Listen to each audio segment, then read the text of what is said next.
여러분 안녕하십니까. 이진곤TV입니다. 시사논평 이심전심 오늘 이야기 시작하겠습니다. 오늘은요 민주당의 반일 감정 자극하기 총선 전략입니다. 총선 전략으로 반일 감정 자극하기를 이용하려는 게 아닌가 이런 생각이 듭니다. 오늘 이야기하기 앞서서 말이죠. 1일 태국 방콕에서 강경화 외교부 장관하고 고노다로 일본 외상하고 만나서 외무장관 회담을 열었습니다. 뭐 한 55분쯤 만났다나요? 그런데 서로 만났다는 그 자체에 의의를 둘 수밖에 없는, 그러니까 실질적으로 뭐 일본의 수출 규제에 대한 논의는 뭐 거의 못한 것 같습니다. 이렇게 소득 없이 끝났다고 하네요.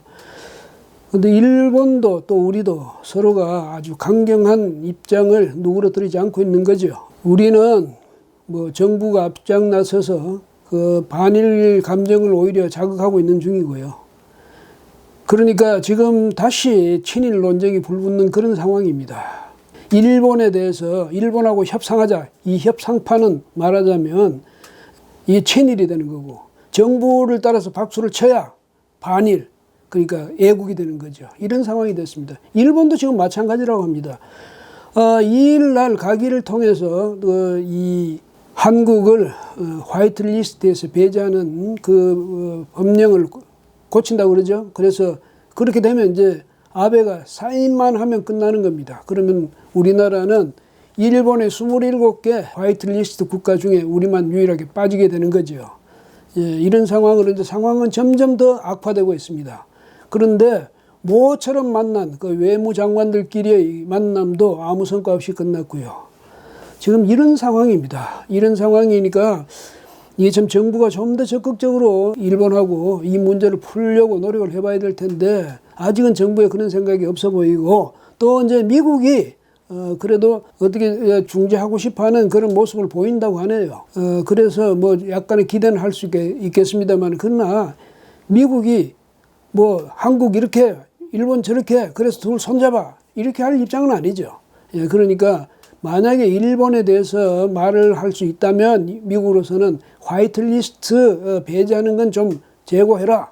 또 한국에 대해서는 일본 그 회사, 뭐 이를테면 미쓰비시 같은 회사의 한국에 있는 재산, 이것을 뭐 압류한다든가 하는 이런 조치는 좀 지금은 중단하고 같이 협상을 해봐라. 뭐 이렇게까지는 아마 권고할 수 있을 것 같습니다. 그런데 당장 그 미국이 개입한다 해서 당장 문제가 풀릴 것 같지는 않고요. 그 다음에 이제 한일 간에는 점점 이 문제가 악화되니까 앞으로 어떤 상황이 펼쳐질지 정말 걱정스럽습니다.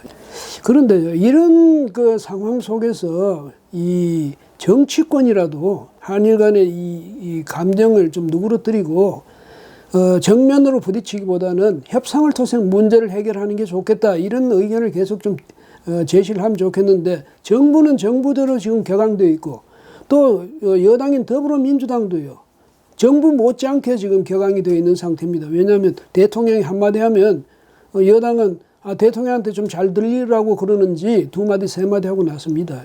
그런데 이 상황에서 여당의 띵크탱크인 민주연구원이 30일 날 소속 의원 128명 전원에게 이메일로 뭐를 보냈냐면 한일 갈등에 관한 여론 동향 보고서, 이거를 보냈습니다. 근데 이걸 보면 그 내용이 이게 좀 고약합니다. 무슨 얘기냐면 한국 사회 여론 연구소라는 데가 있거든요. KSOI 이런 연구소가 있는데 거기서 여론 조사를 해놓은 것을 그 중에서도 비공개로 이제 자기들의 자료로 축적하기 위해서 이제 여론조사를 하면서 비공개로 하는 항목을 뭐 2개인가 둬가지고 그것은 외부에 공개 안 하고 자기들 자료로 축적하고 쓰는데, 그걸 말이죠. 이 민주연구원이 빼내가지고 그걸 자기들이 분석해가지고 그걸 보냈다는 거 아닙니까? 근데 이 연구소 측에서는 민주연구원하고 무슨 협력 관계 있는 것도 아니고, 그렇다고 민주연구원이 이 여론조사를 의뢰해온 것도 아니고, 그런데 어떻게 빠져나간지 모르겠다는 거죠. 그렇게 빼내가지고 그 중에서도 비공개로, 이 회사에서 비공개로 하는 그 항목을 가지고 자기들이 이제 분석을 해가지고 보냈습니다. 그러니까 여야 간 일본에 대한 여야 간의 대응의 차이가 총선에 영향을 미치리라고 생각하느냐. 여기에 대해서 78.6%가 영향을 미칠 거다. 이렇게 이야기했다는 것 아닙니까? 그 다음에 원칙적이고 단호한 그런 대응, 이것을 선호하는 사람이 자유한국당 지지자들을 제외하고 말하자면 그 통계를 내면 단호한 그런 대응이 더 지지가 많다는 겁니다. 이걸 그 소속 의원들한테 다 보냈거든요. 보낸 이유가 뭐겠습니까? 이걸 앞으로 총선 전략에 쓰라는 것 아니겠습니까? 이렇게 하고 있다.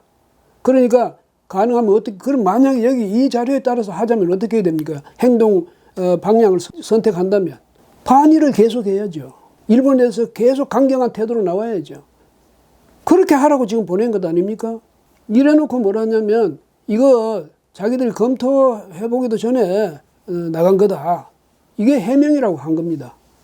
그러면 나무 자료 빼와가지고 몰래 빼와가지고 검토하고 말고 할 게 어디 있습니까? 이런 거 내보내면 안 되지. 명색이 집권여당의 민주연구원. 뭘 연구합니까? 민주연구한다면서 민주연구가 이런 식으로 하는 겁니까? 이렇게 해가지고 반일 감정을 계속 자극하면 우리는 선거에 이길 수 있다. 이거 지금 저 소속 의원들한테 말한 것 아닙니까? 이제 곧 내년 총선의 계절이 다가오면 바로 이걸 가지고 이 자료, 이 동향 보고서에 나타낸 대로 그것을 기준 삼아서 이 선거 전략을 세우라 이 말입니까? 그 다음에 이게 뭐 자기들은 이 반일 감정 이런 것을 선거하고 연결시키는 거, 그러니까 한일 관계 이걸 선거하고 연결시키는 거 자기들은 동의하지 않는답니다. 민주연구원이. 자기들이 그런 자료 내놓고 자기들이 동의하고 말고 어디 있습니까? 자기들의 의견에 자기들이 동의하지 않는다 이 말 아닙니까? 그 다음에 관련자들을 뭐 엄중 주의하고 경고 조치했다. 이거 소속 의원 전원에게 나가는 그런 동향 보고서를 위에 사람이 보지 않고 그냥 보냈겠습니까? 근데 관련자는 그럼 누굽니까? 실무 일한 사람만 책임져야 되는 겁니까? 그다음에 이런 식으로 말이죠. 국민에게 전혀 사과도 안 하고 그냥 넘어가는 겁니다. 이게 말이 되는 소리입니까? 그래서인지 민주당의 대일 자세도 강경 일본도로 나가고 있습니다. 민주당의 일본 경제 침략 대책 특별위원회라는 게 있거든요. 최재성 의원이 그 위원장이죠. 여기서 최재성 그 위원장이 뭐라고 하냐면 만약에 화이트리스트를 일본이 우리를 배제한다면 응분의 대가를 치를 것. 이렇게 말했습니다. 응분의 대가를 치른답니다. 일본이. 응분의 대가를 치러 너 이렇게 이야기할 때는 나한테 그런 수단이 있다는 이야기 아닙니까? 수단도 없이 응분의 대가를 치르도록 할 수 있겠습니까? 그리고 이렇게 말한 건 민주당한테 무슨 대단한 그 수단이 있다는 얘기네요. 그러면 그 수단이 뭐냐? 이렇게 물었더니 여러 가지 옵션을 생각하고 있다. 우리가 그렇게 여러 가지 옵션이 많이 있습니까? 왜냐하면 일본을 그렇게 혼내주려면 그 사람들이 겁을 낼 만한 그런 수단이 있어야 되는데 현실적으로 우리가 그런 게 마땅치 않습니다. 왜? 일본은 우리보다 더 강하니까, 더 세니까, 더 경제력이 더 훨씬 더 크니까 아무래도 수단에서 우리가 딸리죠. 그런데 무슨 응징하겠다고 이렇게 놨습니까? 근데 그래놓고 여기서 나오는 이야기가 이런 겁니다. 뭐냐면 지소미아, 일본하고 지소미아 이거 파기하겠어. 이건데 1년마다 한 번씩 하는 군사정보보호 협정이죠. 이것을 파기하겠다. 그러면 일본이 굉장히 겁을 낼까요? 만약에 일본하고 우리하고 뭐 미국하고 우리하고 이 사이에서만 있는 그런 아주 특별한 그런 협정이라면 또 모르죠. 우리도 수십 개 국가하고 맺고 있고 일본도 마찬가지로 수십 개 국가하고 맺고 있는 거예요. 그런데 일본이 우리한테 아쉬워한다는 것은 북한 정보에 대해서는 아마 우리가 일본보다 훨씬 앞서가고 있겠죠. 그러니까 이런 데 대해서는 모르지만 그러나 이 이외의 모든 정보라면 오히려 일본이 우리보다 훨씬 윗길 아닐까 이런 생각이 듭니다. 그런데 우리가 그걸 가지고 지소미아 우리 파기할 거다 이러면 이거는 사실은 일본 들으라는 소리보다는 미국 들으라는 소리일 가능성이 높죠. 미국은 좀 그렇게 되면 좀 곤란하죠. 왜?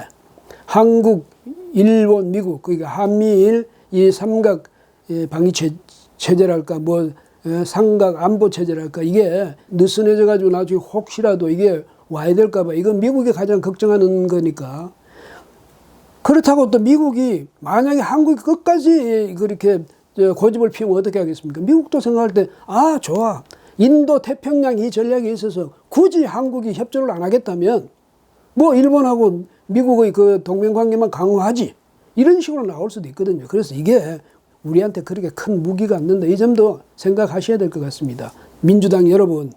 어쨌거나 이 일련의 사태의 전개를 보면 아 그랬구나 이런 생각이 들어요. 왜?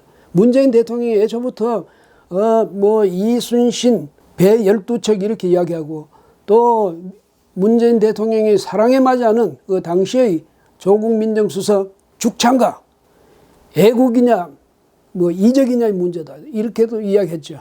이런 식으로 아마 뭐 이적이냐 보다 매국이냐 이렇게 이야기하고 싶었을 수도 있을 거예요. 예, 그런데 그렇게 이야기를 했습니다. 그 다음에 또 무슨 서희, 이순신 이 두 분도 이야기를 했어요. 뭐냐면 서희 장군은 거란이 침범했을 때 거란하고 담판했던 서희 장군, 그 다음에 이 외적 일본의 해군을 무찔렀던 그 이순신 장군. 그래서 우리는 그러니까 대화 또 뭐 여기서는 정면 대립 양면을 다 우리가 준비하고 있다, 다 추진하고 있다, 뭐 이런 이야기인 것 같은데 이게 어쨌든 다 이거는 그 국민의 전의를 불태우는 거죠. 예, 전의를 일본하고 지금 사이에서 일본에 대한 반일 감정을 계속 자극하는 겁니다.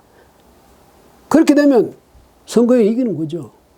물론 애초부터 뭐 문재인 대통령이나 조국 민정수석이 그걸 노려서 총선 승리만을 위해서 일본하고 그렇게 각을 세웠다 이렇게 보고 싶지는 않습니다. 그러나 하다 보면 대통령 지지도가 막 올라가잖아요. 그렇게 되니까 이거 민주당에서 그렇게 생각할 수 있죠. 이거 가만 보니까 이게 말이야. 이게 여기 총선 승리 전략이 여기 있었군. 이렇게 생각했을 수가 있겠죠. 그런데 이런 거 자꾸 이용하면 안 됩니다. 물론 문 대통령이나 또 민주당으로서는 기업들이 고생하는 것보다는 자신들이 총선에서 질까봐 그게 더 걱정되는 거겠죠. 그러니까 기업이 잘 되는 것보다는 더불어민주당이 총선에서 승리하는 것 이것이야말로 민주당과 또 정권 측의 최대의 과제다. 뭐 이렇게 생각할 수는 있겠습니다. 그러나 그것 때문에 총선 승리 때문에 이 기업들을 희생시킨다. 만약에 이런 사태가 되면 이건 정말 큰일입니다. 이건 정부 자신의 본연의 책무 이것을 방기하는 거죠. 아예 포기하는 거죠. 정당도 마찬가지예요. 우리가 승리하기 위해서는 뭐 기업들 좀 고생하면 어때? 대한민국이 뭐 가지고 먹고 사는 나라입니까? 수출 가지고 먹고 사는 나라입니다. 대한민국에 뭐가 있었습니까? 옛날에 땅이 뭐 넓은 땅이 있었습니까? 천연자원이 좀 있었습니까? 그 다음 기술이 있었습니까? 사람이 많았습니까? 그런 속에서 말 그대로 무에서 유를 창출해낸 국민이 바로 우리입니다. 예. 그 나라가 우리고요. 우리한테 그때 있었던 건 사람입니다. 사람의 능력, 사람의 지혜, 사람의 이 지능, 예? 그 다음에 사람의 힘, 사람의 열정. 이것이 우리를 오늘날 세계 유수의 경제 강국으로 만든 원동력이 된 겁니다. 예. 그렇죠?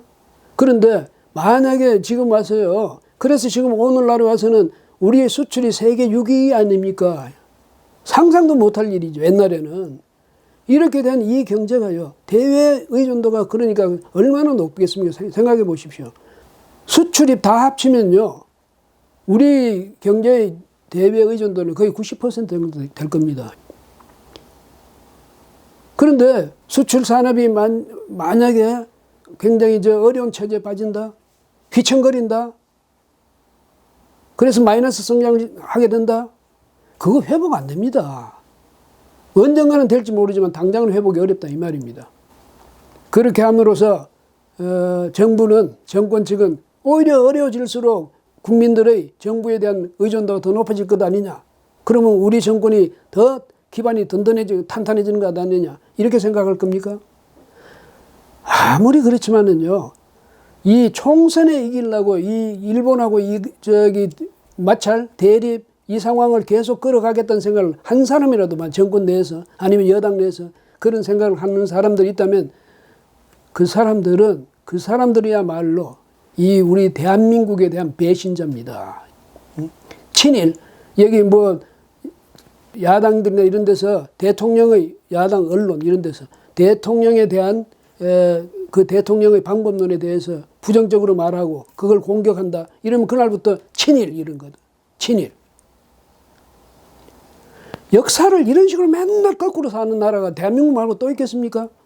앞으로 미래로 계속 나아가야 될 사람들이 계속 뒤로 쳐져가지고 옛날 역사 속에 파묻혀서 원한을 풀지도 못하고 그냥 갖고 있고 갈등 구조를 계속 키워나가고 그러면서 같은 국민들끼리 너 친일 그래가지고 좋은 글씨 딱 새겨놓고 그거요. 일단 친일로 딱 지적되면 그렇게 프레임이 씌워지면 그 사람은 그거는 이 저항 불가입니다. 해명 불가고요. 변명도 안 되는 거죠. 안 통하는 거죠. 그날로서 자신의 그 정치 인생은 사실상 끝난다고 봐야 됩니다. 그게 우리나라입니다. 예. 그걸 이용하려고 그럽니까? 정부하고 더불어민주당 제발 그러지 마십시오. 우선 당장 급한 불부터 꺼야 되는 것 아닙니까? 총선은 내년이고 지금 당장 기업들이 당장 발등에 불이 떨어졌잖아요. 이걸 꺼줘야죠. 그걸 위해서 문 대통령하고 더불어민주당 제발 총선 이거 머리에 넣어놓지 말고 총선 머리에서 비워버리고 우리 기업들 발등에 불 꺼준다. 여기에다가 모든 역량을 좀 집중시켜 주기 바랍니다. 그렇게 안 하면 국민들한테 정말 엄청스러운 저항을 받을 거예요. 오늘은 여기까지 하겠습니다. 고맙습니다.